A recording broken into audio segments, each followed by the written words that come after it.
Good evening, everybody. Happy Sunday, and welcome to the Sunday Open with Nick4aTick. I am Nick. How's everyone doing? How's everyone's weekend?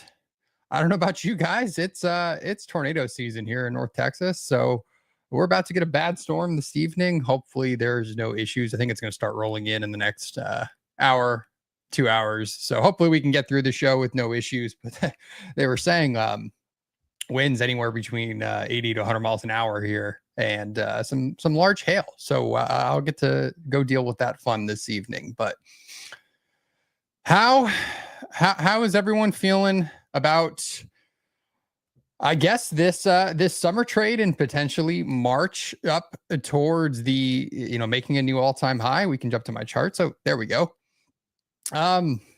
Last week we didn't do a whole lot. We didn't move, I guess, a large extended range. We pretty much are at the tippy top of that balance area.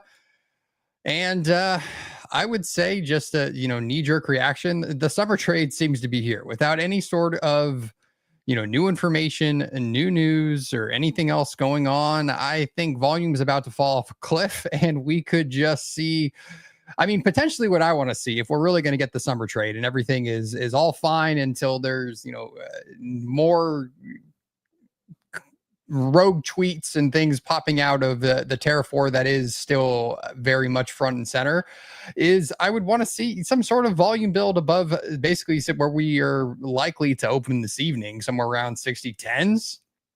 And I would like to see us kind of just continue to build volume above that. And that would kind of give me a little bit of indication, even in a slower drift up trend day, kind of just movement to the upside, that the summer trade is definitely here. And we're likely just to continue to kind of march higher without any bad news or anything on the horizon. But you just never know with what's going on. And we'll talk about some of those things that are on the docket for this week. If you've never watched us here on Sunday evenings, we do a very light market prep. We talk about things like earnings. We talk about what's on the economic calendar for this week, things to help you guys stay on your toes and be prepared for the upcoming few sessions that we're going to have this week, and hopefully gives you guys a good point of view, at least more of a zoomed out view. I feel like when we talk about this, it's even good for me as a trader too, to kind of articulate this out loud in this format, because it just keeps me honest. It keeps me potentially on the right side of moves on the longer time frame, and doesn't get me so in the weeds of what I like to execute on, which is still a pretty short time frame chart. So it just gives me an idea of kind of where we're trading in the larger grand scheme of things. And what this is kind of telling me as we're kind of diving into this on ES, is that the market is currently at a decision point, and it needs to make it here in the short term, in the early part of this week. Are we going to build volume above the S&P psychological number of 6,000, or are we going to fall back into this balance and potentially go retest the lower side back down towards the 5,900s, or perhaps even lower, maybe even go fill the gap back down toward 5,700s. I don't know.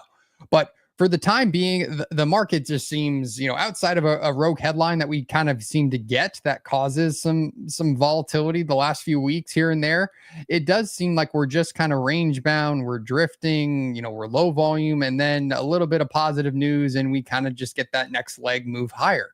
And we saw that on Friday with NFP kind of, giving us the leg up that we needed, I think, in the pre-market to start drifting up and kind of retesting the previous day high, and kind of settling right around that 6,000 mark. So for the time being, there's not a lot to do outside of look for, lower prices to potentially get long. It's really very much this kind of, buy the dip regime that's still very much in effect. So for me, looking at this into this week, I'm not looking for a whole lot of bearish activity unless CPI just finally proves that the Terrafor is actually gonna cause a resurgence of inflation. So yeah, I think for me, I would really want to see us drift back inside of, basically start drifting toward 5,900s. And I'm kind of using this as like the midpoint of this balance range, if that makes any sense. It also, if you were to kind of structure these last few weeks, there's a high volume edge there that I kind of want to see us potentially get below before I'd be looking to get too bearish. I would expect it to be defended. We saw it come in last week, pretty much around these 59.30s. So basically 59.35s is going to act as kind of where I'm using as a pivot for this week for where I'd be looking for sellers to kind of continue to step on the gas. But for the time being, I mean, we're just range bound. And I could very much see if this is the summer trade, if this is what's going to happen.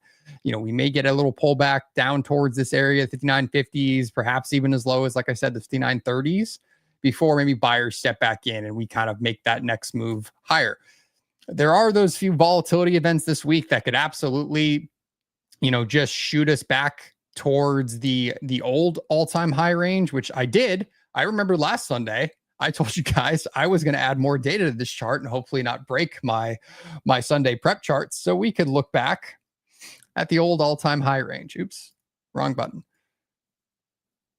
So if you can imagine, if you guys remember this going back to the end of last year, before Christmas, you were in this very large consolidation near the all-time highs, anywhere between that 6,200 level back down to kind of where we've been trading right now, which is that right around that 6,000s, 5,900s. So I could very much see in the early parts, or not early parts, but for the rest of June, even us kind of doing something very similar where we have a pretty wide couple distributions before we really get any sort of new information or the market really makes a new decision that it's going to absolutely just drive us to an all-time high. That could very much come towards the end of this month if you believe in seasonality as we head into July.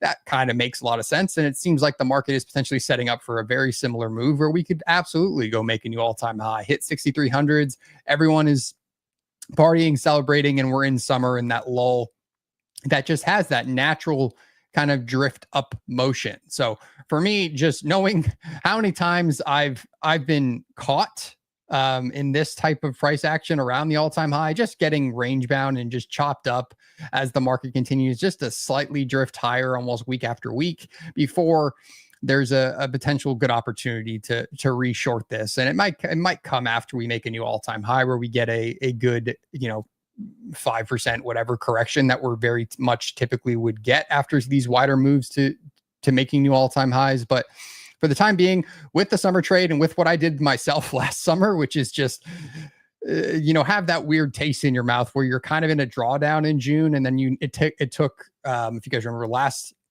July, we finally got some decent downside that I was correctly positioned for, but I was taking paper cuts all along the way with price action very similar to this as we were just kind of drifting higher, making new all-time highs. I think it was like 13 straight days. So I don't want to get caught in that. So for me, it's keeping things small, keeping things light, enjoying this time of year. The weather here is hot already. So if we can build above 6,000, you're kind of in this choppy, miserable area, anywhere between kind of like where we're trading now, around those 60-10, 60-20s. And then you're going to see us. I mean, there's just a ton of indecision in this area as we march to all-time high. I don't love this. It's a little cleaner on NQ as it actually has kind of a true, and we'll talk about it and we'll show it, but we're really on the break of just kind of coming back into this distribution, which is similar to kind of the one we're in now, which is just very choppy and about 200 points of range. So I'm not too enthusiastic about trying to short in that area. If we do drift up, I mean, outside of intraday moves, so be it. But for the most part, I'm looking to kind of get along with a lot of these moves. If we do make this distribution, this move into these upper distributions in kind of the 6,100s to 62s, we had a ton of volume. If you guys remember before February OPEX, I mean, it was just a hot mess of price action that was very, very similar to this. It kind of reminds me of that exact time in kind of the early to middle part of February before kind of that, I know it was after Valentine's Day, but I just keep it in my head. It reminds me like of a Valentine's Day massacre type thing. So just because it just started all of that bloodbath and that drift downwards towards the 4,800s. So it just eerily seems similar to that. So I just don't want to get, I'm not looking to do a whole lot in the next few weeks. Excuse me. To be honest, if we get acceptance above the top of this balance area, for me, it's looking for longs until we kind of get back up towards 6150, 61, whatever that number was. 6100s to 6160 would be like the most recent distribution in these areas, at least on the June contract until we roll over. So we'll keep talking about that. But yes, I am going to be talking about NQ here in a hot second. We do open in about 5 minutes. And as I'm going through this, guys, if there's any questions or anything I'm talking about or anything you want to ask me, it doesn't have to be directly about the charts, it could be about my journey, trading, whatever is on your mind. Catching up the Sunday Open with Nick with a beer in hand is key to a profitable week. Know this. Thank you, XY. I do happen to agree. I was, I know Stowe was actually going to join me. I know he's not feeling well, so we wish him the best. Hopefully he's feeling better here in the coming days. But yeah, I was hoping to do this this Sunday prep with one of my buddies, and we're going to start doing that too. I want to, as we get into the dog days of summer here, and we're in ranges like this, and there's not a lot to talk about. There's not a lot to discuss as far as levels, ideas, things that I'm kind of eyeballing. We talked about this last Sunday. It seems like every major market that we're trading actively throughout the day is kind of in indecision and range bound balance type activity. And when that happens, I mean, there's just not a lot until we make it into another distribution, till we kind of leave those areas, and it can be violent when we do. So you play the edges until it doesn't work. But yeah, hopefully we can continue to have some guests. I'll have XY on here with me one of these days too, but we'll start doing that, make it a little more fun. Maybe crack a nice cold beverage and just talk about markets, see what else is going on. How's the baby? She's good. She's 7 months and then quickly turning into a handful. She's on the cusp of crawling. Like we're so close. Like she's the way she's moving. And so sooner or later, I'm going to be, as soon as I close my eyes or turn my back, she's gone. Like she's that type of mover these days. So it's been a lot of fun. But we got 3 minutes till the open. So love to hear from everybody. What are your thoughts? Are we going to gap up, gap down, open right around settlement here at 60.10s? If I had a thought, I'd say maybe a slight gap down, just given where we're kind of positioned right now. But I would imagine nothing too crazy, but I've been wrong many, many times. So what do you guys think? Gap up to a new all-time high. Hey, wouldn't that be great? Do I swing trade futures or options or day trading? What strategies do you use? So in the past, I did swing trade with micros a lot for futures. Lately, I've been doing it a little more with options. It's kind of how I would express it more recently, until kind of volatility went haywire, and then options were so crazily priced where you needed like a 1.5% move in the S&Ps, or in SPY rather, to really capture kind of value in them. So I've been staying away as things have been a little more chaotic. So there probably was a decent swing that you could have had at those lows. I was buying in my 401k instead of looking for a swing trade, which is, in hindsight, was pretty stupid after a 20% correction. But hey, it's part of the journey. So we got a minute until the open here. We'll watch it on my execution chart as we're kind of going through this. Gap up to an all-time high. Disclaimer, I'm swinging calls, of course. Crypto has been slowly going up, so assuming a small gap up. Yes, NQ Trader. We're going to switch to NQ. I have an ES chart that will watch the actual open, but we're going to talk about NQ. Do not worry, sir. So NQ looks a little more constructive as far as making it up to the upper distribution. And I'm doing this in 30 seconds. We're going to open and we're going to watch. We'll watch it there. But it's a little more constructive of actually leaving this balance. But the lingering thing here is we failed to kind of build volume above that that old high that we made post NVIDIA earnings. And I'm going to pause there for 10 seconds as we watch this open. So jump to my execution chart. Actually see, what does this do? So here we go. And we opened right around settlement on both. So far, pretty bullish out of the gate for ES. Just straight buy delta coming in right off the open. And I love, okay, I don't have an execution chart for NQ on this chart book for Sunday, but NQ went right to the 5-minute opening range mid for Friday. wicked off it and is drifting upwards. So that always makes me laugh the more I watch.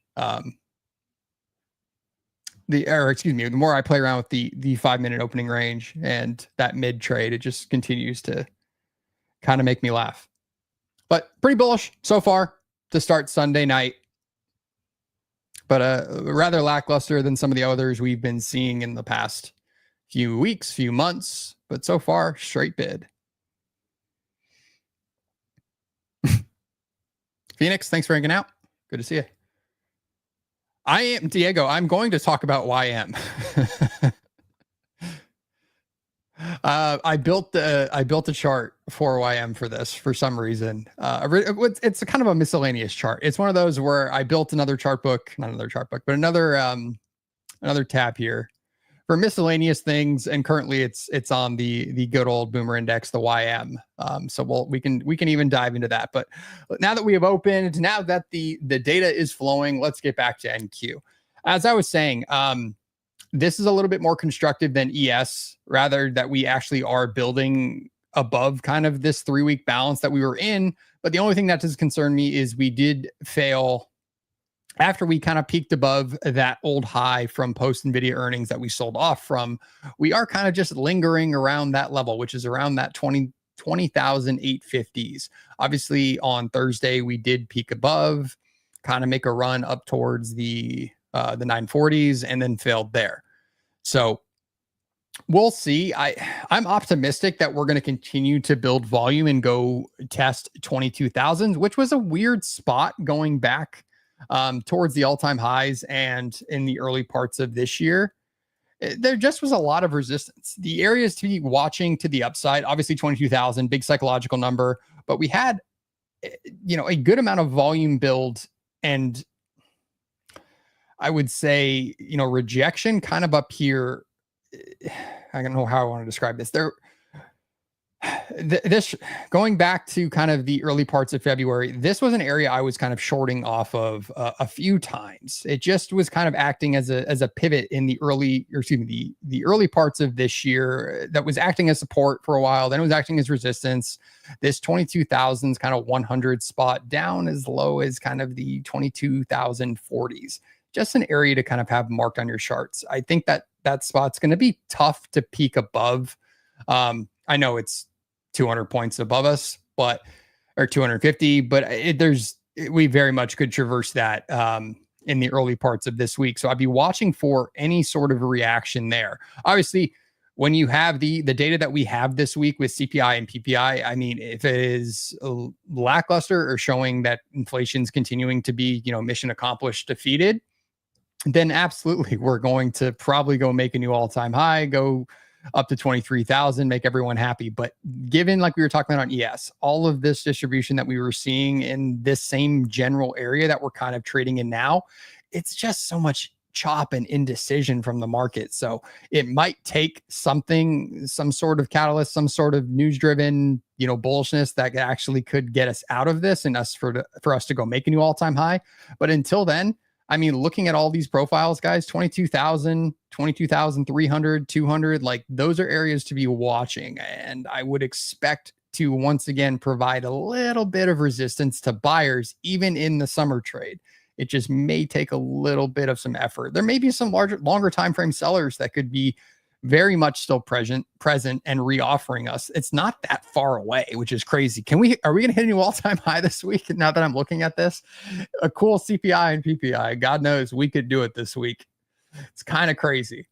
But in the early parts of this week, 22,000 is probably going to be a little tough. Like I said, it could be CPI that actually just shoves us above it. And then, we're off to the races and the summer trade is here and we're just going to drift upwards. But I would imagine these next 200 to 300 points could be rather tough on NQ. Recession over. America. Exactly. An all-time high by the 4th of July, just like last year. How about that? How about we do that once again? Gave me so much trouble trading that last year. I was just chopped and then we just kept drifting higher and I just never seemed to be on the right side of a lot of those moves. And then was positioned correctly and made my money back with shorts. But it took a lot of pain to get there. So as I was saying, if we fail again at like this 800 spot, if we can't get that volume build above this and kind of go peak above the 22,000s, then I would expect a larger seller to once again step back in here in between kind of that 900 to 22,000 spot and reoffer us. And maybe we go back down and traverse down towards the 21,500s. So kind of a new balance starting to potentially form, just looking at kind of the bulk of last week's distribution here, of about 250 points of range that I'd be watching for us. If we cannot maintain a build above 800s, that we probably are going to rotate back down towards the 600s, if not as low as kind of the 21,005s. And in that case, like I said, I would hope that buyers are defending the top edge of this old balance range. But then if you lose that, we talk about that full traverse of that old box that was here last Sunday, which would put us back down towards the kind of 21,000 evens. So I would hope not, because that would be the most miserable trade ever if we once again fall back into this balance range from the last 3 weeks. I was kind of thankful to see us starting to build out of it. But yeah, we'll see how it goes from there. I'm pretty bullish just looking at how constructive this kind of looks of us actually leaving this balance in NQ. As I said, ES a little more precarious. I think with the big psychological number of 6,000, as well as all the options activity that is probably sitting there. So it may take a little bit of effort for us to continue to build higher, but it looks, like I said, more constructive so far in NQ, and with all-time highs not that far away. I mean, it's kind of crazy when we look at this going. I mean, I'm going to do it. I'm just going to go back. We're going to talk about this, like how fast we've corrected this is kind of insane. I mean, that was 2 months ago, those lows post Liberation Day, and then Good Time to Buy Day, and then retracing half of it. And then, all things are good because we paused on tariffs and everything else. It's really, really crazy. And now we're, how have we corrected over 20%? And now, I mean, I don't know how to measure. I'm not going to play with drawing tools and potentially break my charts, because I wish I was better than that to do it. But I'm sure someone smarter than me in the chat can tell me, with fibs or just measuring this, how much we've actually now retraced and how fast it's done. And someone could probably give me statistics on how fast of a correction that is related to, the longer time frame of a 20% move being retraced as quickly as it has. I'm sure that's only happened a handful of times. Going to retrace 50% at some point. I mean, I hope so. I would hope at some point we fill this gap going back to almost 20,000 evens. I love when things like that happen, because it just is the way a market's supposed to function, where we retrace breakouts, we kind of retest things. And it would make a lot of sense, even this old consolidation going back as we were melting down around 20,000s, just to go, hey, can we go retest that once? No, we'll see. But yeah, this looks very constructive for us to go make a new all-time high at 22,500s. Everybody can celebrate. I know, but there's still all these two gaps on the June contract, but we're probably going to roll over, and then we're all going to forget about them. But yeah, pretty constructive. We'll see if we can build above 22,000, 22,200s to 250s, even as high as the 300s, those old value areas going back to February, things to watch. It's not that far away. We could absolutely get up there this week. And then, like I said, all-time highs right here. That's crazy. That could very much be a weak range that we could have, a move that we could have this week if, let's say, CPI is soft. So yeah, could be fun. Could just be the summer trade. We could just barely peak above 22,000s and drift back into this range, which is now that I'm setting up the potential march to an all-time high in NQ. I mean, God knows we're probably just going to fail at some point at 22,000 and then fall back into this range. So let's hope not. Let's say go America, and let's go make a new all-time high. I mean, very much could just grind and drift upwards for the summer trade. And it could take us a month to actively go make a new all-time high, which is what is that? 700 points away, let's call it. I could see it very much happening in a month. We could do it this week. It could very much happen in 6 weeks. Who knows with the low volume that we're likely to probably see in starting this week. I mean, last week was very lackluster too. I think Tracy was saying, I think Wednesday when XY and I were on, the volume on ES was abysmal. So yeah. As long as the grind is a 200-point daily range, I'm okay. With a VIX at 16, I don't know if we're going to get that, but hey, you never know. Someone could, something could happen. All right, let's jump over to some of our favorite commodities as we are seeing NQ drift back inside of the 800s. So falling inside of the week open and back into last week's balance so far.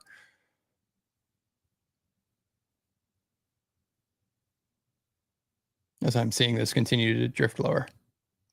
God, Friday was kind of a crap session. I caught a long off the open and didn't trade the rest of the session. I'm kind of glad looking at that chop and bounce. Had a good day, touched some grass, went to lunch with the wife and baby. That's what the summer trade's all about. One and done and go do something better. But yeah, let's talk about crude oil, shall we? So last Sunday, we were talking about, just like we were talking about in ES and NQ, the 3-week balance that we were in and potentially making this exact type of move that we could, after the gap up, like were we going to test the upper ends of this balance? And it took 1 try, 2 tries, 3 tries, 4 tries, actually the 5th try to finally break out on Friday and then start to build above that old balance and beyond the cuffs of breaking into the old balance. That is the kind of very lower end of 65s all the way up to basically 70s. Basically, this box that you're seeing is probably the value area of that old balance range. And I know balance range and value areas, that's the grain of salt with that being exact as we've rolled over since then. But if you guys remember, even going back to August of last year, if you were trading crude oil, this was the range of death. Like it just was months of consolidation and, playing the edges. That was the only trade that basically worked. So with us being at the lower edge of it, I would expect, I mean, who knows with crude oil and all the geopolitical headlines that can just move this market at times. One of the reasons I just hate trading it. I just don't understand a lot of what happens sometimes and why certain things do what it does to crude oil. But that 65s, I would imagine, even going back to April, you had sellers in this area. So I'm not saying we're going to break out and jump back into this old range and kind of fill this RTH gap, which is basically what this red box represents here. But it's very possible that we could get reoffered and maybe come back, drift down towards kind of the 63s, the value area high of the previous week, even as low as kind of 63 evens. I could see as being a very big possibility before we actively get into this old distribution. And I pulled this to 200 days, and I don't think I even have. Yeah, I don't even have the data for it. So to go back to that old balance range from almost a year ago, I don't even have the data pulled in here. So we're not going to do that. But you could even see this old area was acting as support going back to kind of the, I can't remember what was this. Yeah. So Trump would have taken office, and then it was the kind of the drill baby drill narrative that pushed us back to the bottom edge of that old balance range, kind of right here.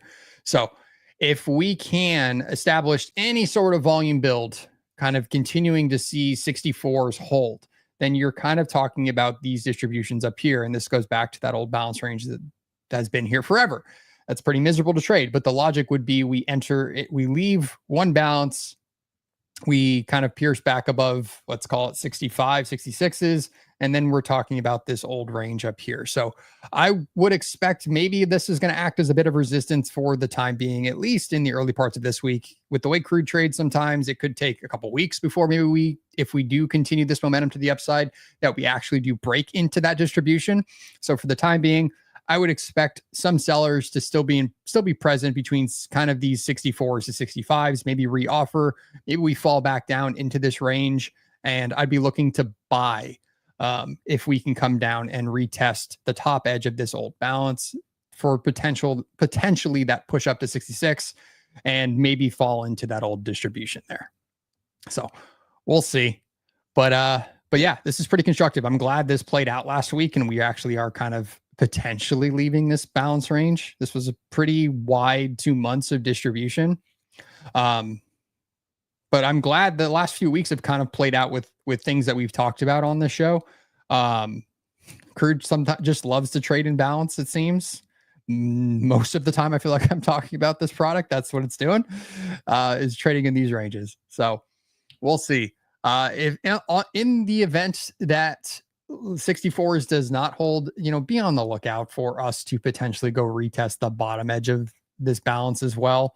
Maybe even go fill the gap from last Sunday that's still sitting there. So it's kind of in that head on a swivel. We just broke out. Do we retest? Is this a failure? We're kind of in that gray area. And given how weak crude has been at times for the last few months, I'm cautiously bullish, looking to kind of buy the top edge of this balance. I'd be watching for us to, if we do fail, do we go fill this gap and retest the bottom edge once again? Because crude just loves to do that. Not necessarily for 3 weeks. It does it for months at a time. So we'll see. But pretty constructive.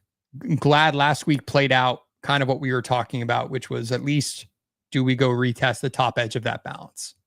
So we'll see how it looks coming into tomorrow.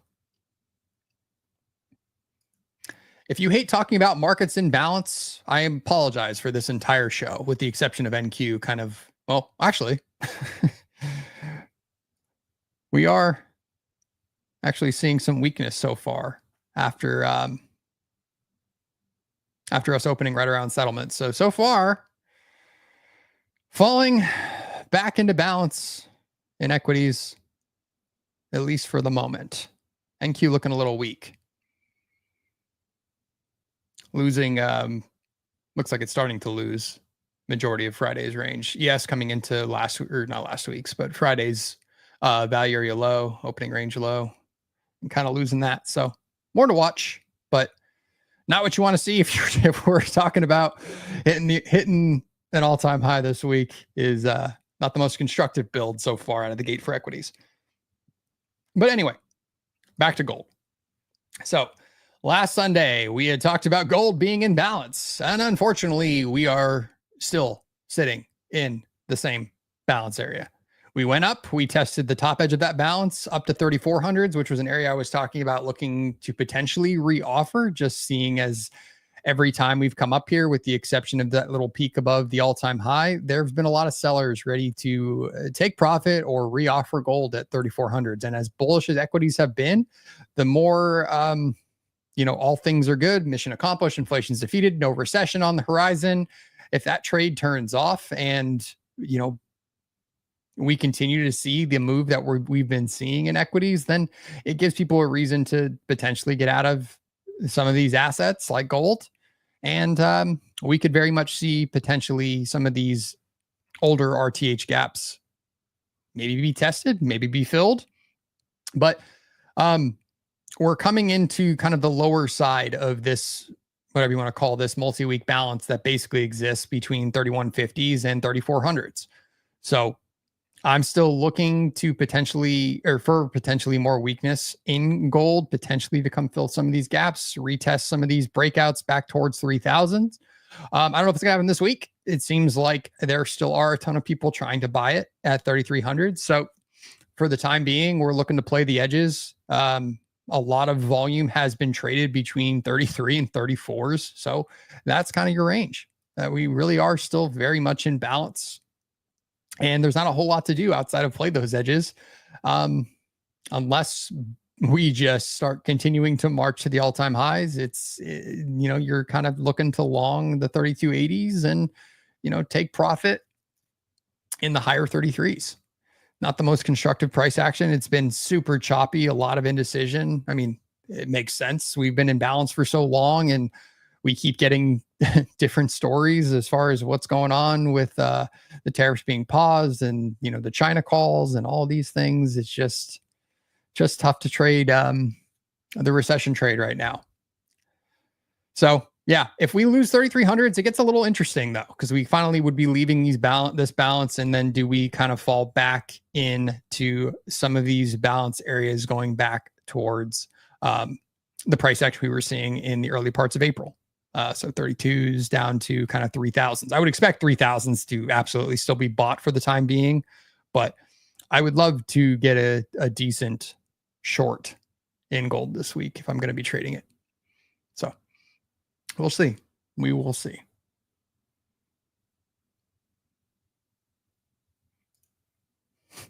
And I know you guys wanted me to talk. Someone wanted me to talk about YM. So very much still in balance.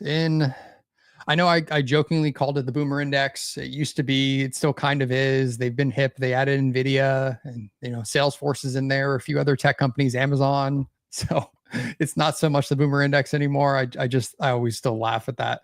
But the old Dow, the old YM, very much still in balance, closing at around last week's highs. So pretty constructive for the most part. But coming into, just like we were seeing in equities, I forgot to load more than 100 days here, but we're coming up to kind of just like we were seeing in the other indices, a little bit of resistance as we head up towards the all-time highs here. So with it being in balance, the other areas to watch to the upside is going to be 4300s, even as high as 4300s, 43,000. It's been a long day, guys. I'm sorry. Up to 43,400s. It's kind of that next balance area to the upside, or value area rather, not balance area. Value area to the upside, going back to the end of February as we were marching to the downside. But for the time being, it looks like the old YM is in balance. So we'll see which way it folds. I don't trade this very often. Do we have any YM traders in the chat? I'm very curious. Does anyone actively look at this market, trade it day in and day out like it's their lifeblood? This is how they make their money. I'd love to hear from you if anyone actively does. I know Stowe jokingly was going to trade YM one day on Trade the Close, but we didn't have data, just like I was trying to realize the agricultural products actually don't open when the rest of a lot of the other CME products open on Sunday. So we couldn't talk about live cattle like I wanted to. I'm not a turtle, unfortunately. I mean, fair. But sometimes, okay, hear me out. Every once in a while, and this is me being pure hindsight trader here.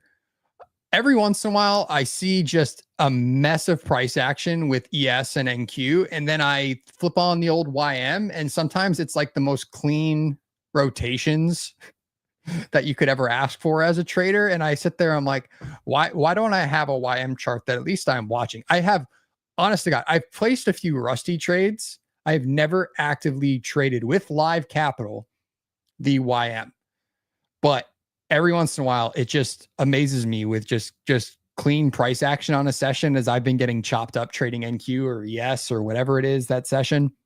And I'm kind of like laughing to myself. I'm like, okay, so if I had traded YM, this probably would have happened, or I could have done this, just looking at some setups that presented themselves in that session. So it does make me laugh when that happens. But every once in a while, you throw this on and it's like, it was actually pretty clean this week or this session or whatever it is. But for the most part, it doesn't quite trade in the same correlation that ES and NQ will at times, but it does move very similar. I know some people trade it, but see, yeah, Andrew's got it. Even RTY trends when ES and NQ chops, I'll put it on my radar. See, they weirdly do sometimes. Like, I know almost none of us trade the YM and the old Rusty. So there still are probably better assets to trade, especially when you start throwing in like crude and gold and other things that we could be actively trading as day traders that are sitting here day in and day out. But 95% of you are trading NQ. The other probably 3% of you are trading ES, and then the rest are probably trading a plethora of random things like palladium or cattle or whatever else we could probably throw into the mix. But I would imagine, yeah, Crudele, that is very good point. With the rise in options trading and things, and not having, I would say, something that is used by, gosh, I'm like losing my voice here, talking too much, but you're not seeing that hedging mechanism that exists for like the triple Qs and SPY that they would do for ES and NQ, because there's not a high volume ETF that's actively day traded with zero DTEs and things that can actively move the market. So that's probably why at times it can trade a little cleaner. So I know he's talking about the other options, the reasons for the zero DTs and why we can sometimes see those correlations with ES and NQ, but the YM and RTY might trade a little differently at times, and might be a little cleaner because they don't have potentially that other hedging mechanism for market makers and everybody else that's actively hedging positions with options and things. So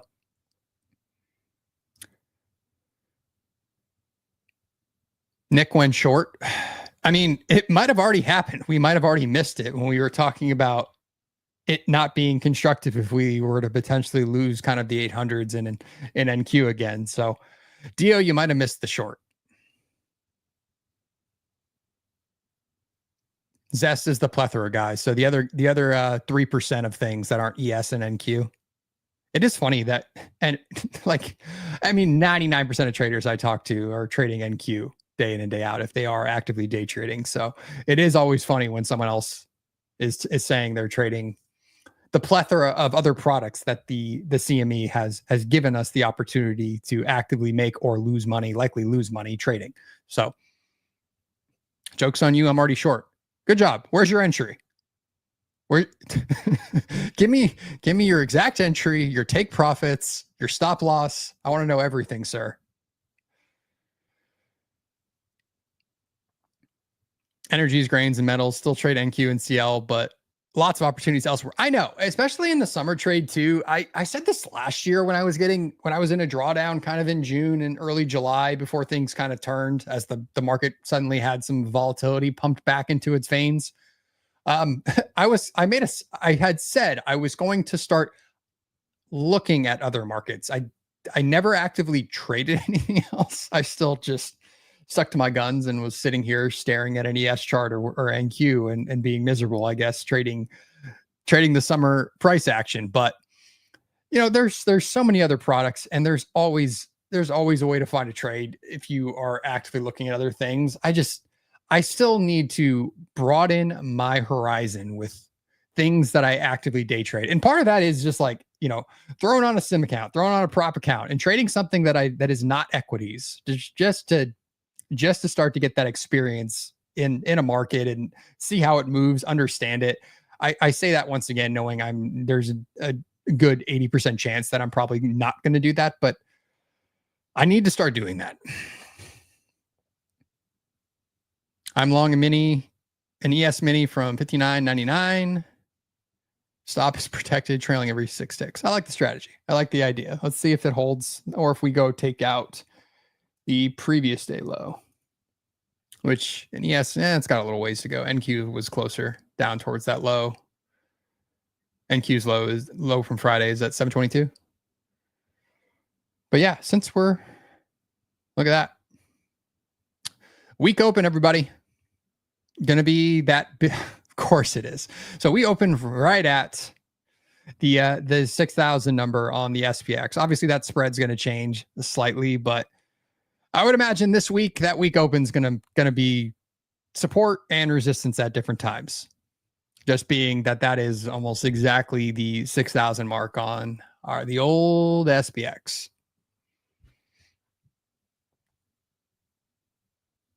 Dio shorted the spike on Friday at 860, went to a wedding and forgot about it. Attaboy. I just saw I was short. That's funny. So you short, or you have a limit short, and you go to a wedding and you come back, and the Sunday Globex gods bless you with a beautiful 100-point trade. So congrats to you, sir. Good morning, Leo. Even though it's 5:30 Central Time, PM, but good morning. All right, so we've reached the time of the show, and we're going to jump to earnings for this week. Much lighter of an earnings week, as we've come accustomed to the last few weeks, as we are past Mag 7 earnings and all the fun stuff. But there's few big names still on here. The big important ones are going to be Oracle and Adobe on Thursday. So Oracle after the close on Wednesday. Let's see what Papa Ellison has to say. Oracle's actually been crushing it lately, which is super interesting. Back in my old 9-to-5 world with them and Adobe. So good to see them report. Hear what the old daddy of Silicon Valley still has to say. And then, is anyone still holding out for the squeeze in GameStop? I'm just curious. Anyone still actively holding GME in this chat? I definitely would like to hear from you if you still are. If you're still holding out for that next run, let's see if it can happen. I did see Ryan Cohen buying Bitcoin with GME. So it's always interesting and fun to see them report. And it's always interesting to see things that happen on Wall Street Bets and other things that are still going on. And it feels like it's still 2021 all over again. So every quarter when GME reports, there's probably still someone out there holding out hope. But it always makes me laugh. What a world we live in. If you were actively trading or in the markets when all of that was going on, or maybe that's what made you start. Kind of that euphoria that was 2021, March of 2021. My stereotypical retail friend is buying GME.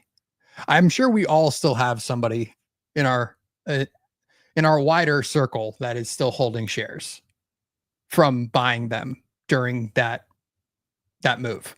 So would not be shocked. There are still some holders here. But yeah, pretty light week of earnings. Actually curious to see RH2. Always interesting to hear the just from a pulse of not only the housing market, but just the high-end consumer too.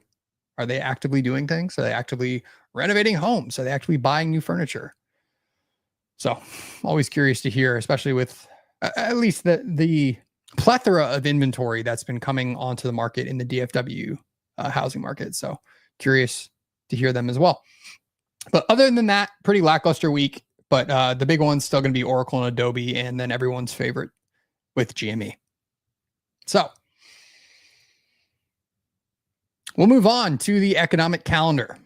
And this week, it's light outside of Wednesday and Thursday, and even Friday if you are going to be trading during everyone's favorite market seizure, which is the Michigan consumer sentiment. So we'll get to there in a second. But tomorrow, pretty light with wholesale inventories followed by consumer inflation expectations. Not usually major market movers, but still important to know because they are after the RTH open. So just things to keep you on your toes, potentially stop you out as liquidity will dry up on the order book for a few minutes when those release. So just keep those in mind. And then Tuesday's super light. Just the Red Book year over year, and the 52-week bill auction and a 3-week note auction. So nothing crazy there. And then the big event of this week. Inflation was defeated 3 years ago. Let's see if that's still the case. I think wasn't it like November of 23? Gosh, it's crazy. I feel like I've been doing streams and talking about this for almost, I guess it's been 2 years, but we have CPI Tuesday, 7:30 Central Time. Always moves the market. We'll see if inflation is still defeated. We'll see if it comes in soft and we can make the first step towards the us hitting a new all-time high before America's birthday on July 4th. So this would be a big help. If we continue to see inflation cooling, we continue to see it being soft, and we continue to see the the Terrafor, not necessarily really hitting whatever the new flavor of formula that our lovely government officials like to use to actually measure this. It seems like it's still changing. I think Jim and I were talking about it in the green room that they might be changing the formula once again to this in time. So, well, I don't know if that's actually happening yet or when that is potentially happening, but for the time being, we'll see if inflation is still cooling and if the Fed is, and if it is, does this put a little pressure on Jay Powell next week to not necessarily cut, but start to spoon feed the media that maybe a cut is coming. For the time being, it seems like they're still going to hold firm and just wait. So we'll see. If this is a very soft print, I mean, maybe it does put a little pressure on them to potentially cut. But I don't know if that's going to happen next week. But maybe in September rather than, I think it was October was forecast. So we'll see. And then on Thursday. Oh, sorry. I did want to make note too. Just with everything going on in bond land too, in the 10-year on Friday, or excuse me, the 10-year yield going back above 4.5. We do have a 10-year auction on Wednesday as well at lunchtime. So just be on your toes if you're going to be trading at 12 o'clock, that you do have the 10-year note auction on a Wednesday as well. So something that, if it is a poor auction, potentially like the 20-year was a couple weeks ago, could very much provide a little bit of volatility pumped into this sleepwalking market into summer. So we'll see. And then on Thursday, we do have PPI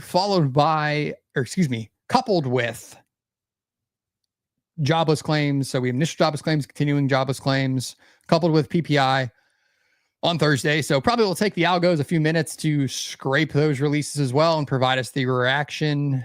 So do be aware to our favorite pre-market traders that you do have a good amount of volatility in the early parts of Wednesday and Thursday session with CPI and PPI.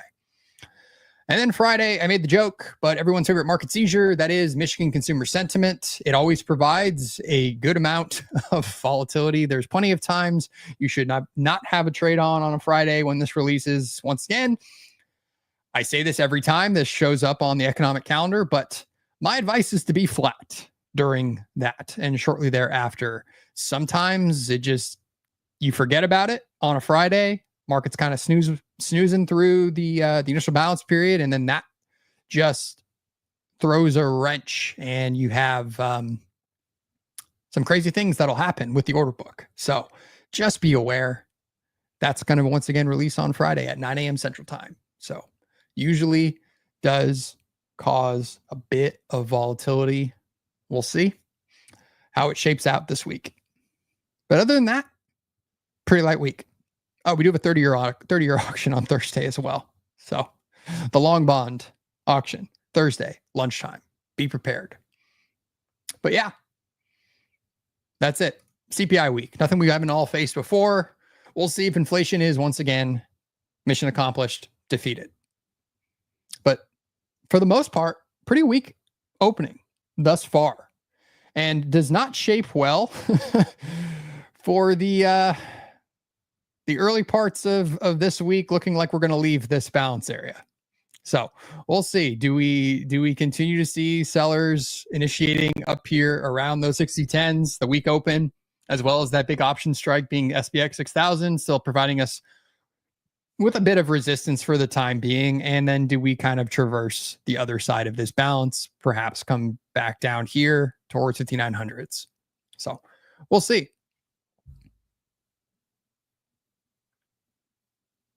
What are my thoughts on NQ right now? Very similar to what I was just saying on ES.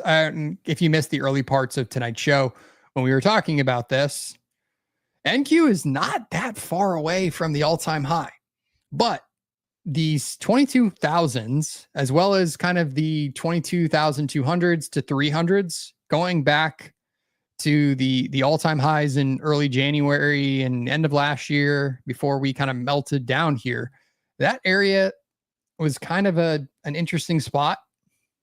If you can see these different week by week volume profiles here in these value areas, which are these blue numbers, the 300s to 200s overlapping in a lot of these spots. So I would imagine it's going to continue to provide a bit of resistance if we can even get above the 22,000s.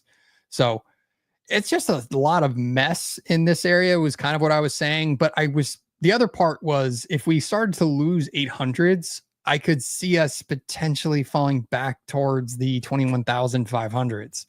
It's just not exactly, I mean, it's basically the point of control of last week too, is basically where we failed off of. So us continuing to kind of build lower, do we rotate back towards the value area low from last week, which is kind of that 600s all the way down to the top edge of the last 3 weeks, I guess 4 weeks now.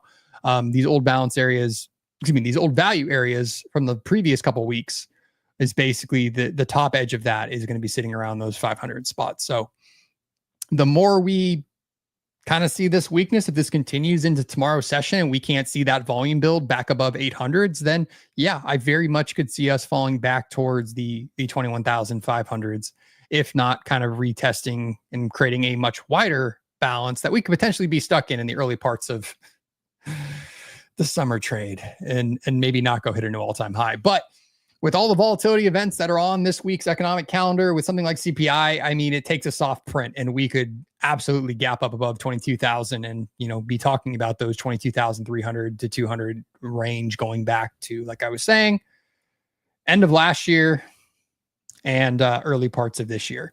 I don't know about you guys. I absolutely hated this price action.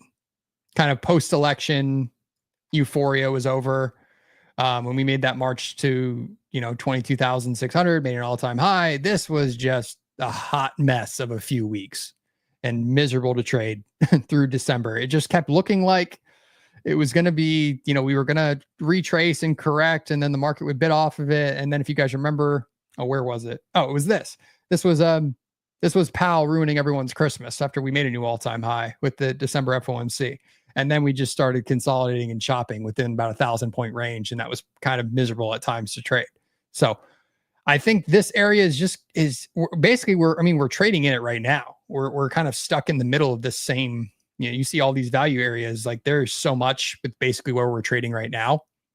So I don't have a ton of expectations that we're going to go make a new all-time high this week, but this is just a mess of a spot that we are currently trading around the 800s here.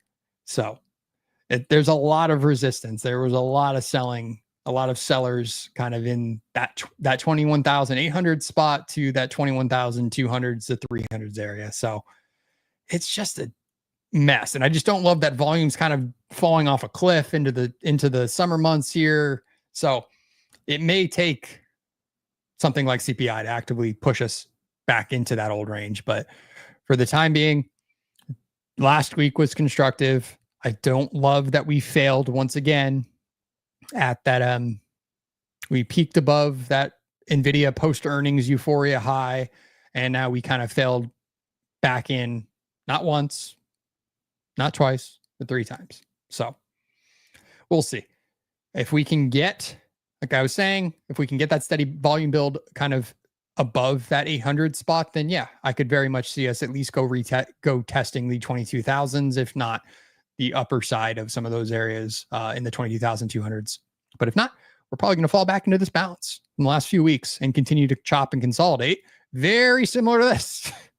So not exactly a fun trade that's on potentially the structure that we're seeing heading into the early parts of summer here. So I'm optimistic. It's not going to be terrible, but you just never know. It's not giving me a lot of hope that we're going to, just continue to one time frame, 1 week, just can drift higher and higher and higher. It looks like chop, and it looks like chop. It smells like chop. It's just probably going to be a lot of this. I very much could see, yes, we may go make a new all-time high as we head into the summer months in July, but I have a feeling it's going to look a lot like this.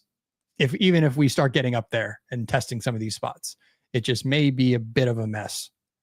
So we'll see. I also wouldn't rule out us at some point coming back and filling this gap down towards 20,000s, but we'll get there when we get there. So coming into the top of the hour here, at least an hour on this show.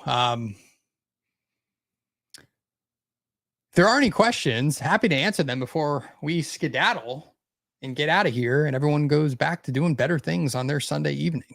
I got to go do bath time with the little one. So it's always a good, wonderful part of how I kind of end my days.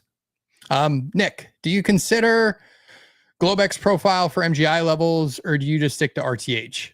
There's definitely value in some of them. I don't necessarily plot like the Asia Open, the London Open, but I have that volume build from Globex usually still on my charts. I think it's important to still include it, but I don't necessarily use it necessarily to kind of guide it. I want to then see it continue to build with that and RTH's volume profile too. So yes, if you're going to be trading Globex, by all means, please do actively use a volume profile for the Globex sessions volume. All of this it's including everything. Like all of the volume profiles that I use encompasses kind of the full, Globex open to, RTH close. So I do that, and then I will plot still the overnight highs and overnight lows with MGI on my charts. It's still very important to me. And we do, and there's a lot of stats too. Like we'll take out, one of them pretty regularly, or we'll test one. So, and a lot of my trades too, like I love to see a good sweep of an overnight low with some weakness out of the open, and then see a decent volume build or some good positive buying delta come in after taking out that low. A good indication for me to get long. For some of those V-shaped reversals that we've seen the last few sessions, weeks, things like that. So I think overnight high, overnight low, very important to still have in your charts, have an idea of where they're trading, but I don't actively trade Globex. So for me, seeing that volume build when I come into my desk in the morning, as we get into RTH, yes, there's still some value there, but I want to then see it, how RTH interacts with the rest of that volume, and do we continue to build off some of those levels? But for me, even just eyeballing kind of some of the overnight structure is a good way to do it too. But obviously I also trade a lot with volume and delta and things to guide my decision making. So it really depends on who you are, what you do, what time of day you're trading. But me, historically, and probably forever, because I'm not going to start anytime soon, but I'm a terrible Globex trader. I'm a terrible overnight trader. I'm terrible in the pre-market. I am net red outside of RTH. So I've learned to just, why bother putting any money at risk during times I just don't read the market well. Things are illiquid. It's slow. I tend to oversize when I have traded it historically. So it just makes no sense for me to do it. But I do think there is value with some of the information that it provides. So yeah, we'll leave it there. I really appreciate everyone showing up and hanging out with me on Sundays. As I said, we're going to continue to evolve this series, have people on with me, get their perspective on what's going to happen this week or how they're looking at things. So look forward to doing that in the coming weeks as we head into summer here, get some more folks on here to talk and have some fun, and maybe lay back a little bit, crack open a cold one, and just have some fun doing some market prep with you guys. So I very much appreciate everybody hanging out with me. Thank you all for being here. I hope everyone has had a wonderful weekend. Please, please, please trade safely. Have a good night and be safe out there, y'all. Thanks. Cheers.